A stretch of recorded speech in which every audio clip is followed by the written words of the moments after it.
আসসালামু আলাইকুম প্রিয় দেশবাসী। টাঙ্গাইল কালিহাতী থানা পাইকারা ইউনিয়নের পৌজান গ্রামের সামাজিক সেবা সংগঠনের পক্ষ থেকে সবাইকে উন্মুক্তভাবে চিকিৎসা করার জন্য সুযোগ প্রদান করে দিয়েছে।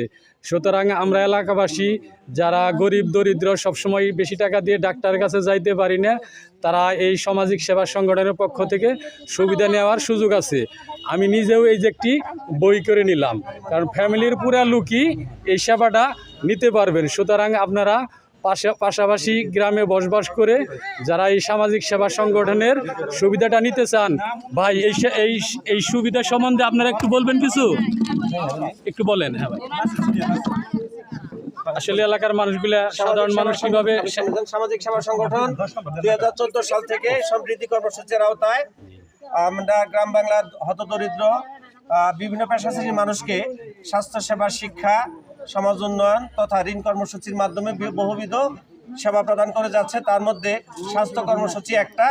আজকে 2 ফেব্রুয়ারি 2026 সাল অরবিস ইন্টারন্যাশনালের সার্বিক সহযোগিতায় সিরাজগঞ্জের এম এ মতিন মেমোরিয়াল চক্ষু হাসপাতালের চিকিৎসকবৃন্দের অভিজ্ঞ চিকিৎসক দ্বারা টোটাল পাইকারা ইউনিয়ন তথা সদরপুর ইউনিয়নের অতি দরিদ্র এবং সকল পেশাজীবী মানুষকে বিনামূল্যে, সম্পূর্ণ বিনামূল্যে চক্ষু সেবা প্রদান করা হচ্ছে। এই সেবার দ্বারা কি হচ্ছে, টোটাল ইউনিয়নের সকল পেশাজীবী মানুষ উপকৃত হচ্ছে।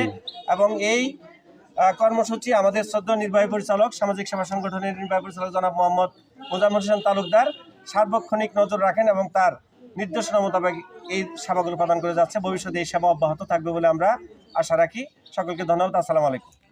ওয়ালাইকুম আসসালাম। আপনাকে অসংখ্য ধন্যবাদ খুব সুন্দর কথা, সুন্দর প্রচার করার জন্য। আমরা যেন গ্রাম অঞ্চলের সাধারণ মানুষ এই স্বাভাবিক সেবাগুলো নিতে পারি, কারণ একটি বই করলে বিনামূল্যে ফ্যামিলির লোক সব ধরনের চিকিৎসাই নিতে পারবেন। এখানে পুরুষ লাইন আলাদা করা হয়েছে, আবার মহিলাদের লাইন আলাদা।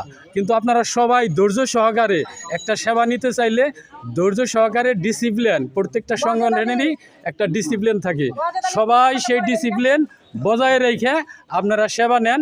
এটা আমাদের দেশের জন্য মঙ্গল। ধন্যবাদ সবাইকে। আসসালামু আলাইকুম ওয়া রাহমাতুল্লাহি ওয়া বারাকাতুহু।